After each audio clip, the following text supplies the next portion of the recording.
اگر کوئی کسی شہر میں باہر کے امام آ کر اور مختلف مساجد میں امامت وغیرہ جیسے کرتے ہیں کر رہے ہوں، کیونکہ پہلے شہر میں اپنے شہر کے بچے عالم نہیں بنے تھے، اب کافی بن گئے ہیں اور ایسی بیکار بیٹھے ہوئے ہیں، تو کیا ایسا کیا جا سکتا ہے کہ باہر والوں کو منع کر دیا جائے اور مقامی بچوں کو مسجدوں میں امام رکھا جائے جبکہ وہ باہر سے آنے والا غریب بھی ہے؟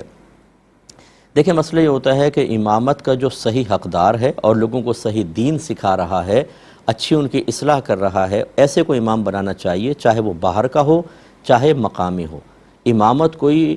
پیشہ نہیں ہے کہ جی جاب کرنے کے لیے اس کو اختیار کیا جائے، یہ لوگ بیکار، ان کو سیلری ملنی چاہیے، اس کی سیلری ختم ہو جائے گی، فلاں ہو جائے گا۔ یہ امامت تو ایک منصب ہے، اور اس کے ساتھ جو خطابت ہے، اگر امام آتا ہے اور وہ خطابت بھی کرتا ہے، لوگوں کی اچھی اصلاح کر رہا ہے، مسائل وہ زیادہ جانتا ہے، تو وہی حقدار ہے۔ اور اگر اس سے بہتر لوگ پیدا ہو گئے ہیں تو پھر بغیر کسی شرعی وجہ کے تو بہرحال امام کو معزول کرنا جائز نہیں ہوتا۔ پھر وہاں کے علماء سے آپ معلوم کر لیں، کیونکہ پوری سچویشن تو میرے سامنے نہیں۔ اگر اس امام میں کوئی کوتاہی ہے جو باہر سے آنے والا ہے اور مقامی امام کے اندر وہ کوتاہیاں نہیں ہیں اور بہت اچھے انداز سے وہ نماز پڑھا سکتے ہیں، تو پھر ان کو فوقیت دے دیں، ورنہ اسی کو کنٹینیو رکھا جائے گا۔ یہ کوئی معقول وجہ نہیں ہے کہ یہاں کے بچے پیدا ہو گئے تو ان کو جاب سے نکال کر ان کو رکھ دیا جائے۔ امامت سے معزولی ان وجوہات کی بنا پر شرعاً جائز نہیں ہوگی۔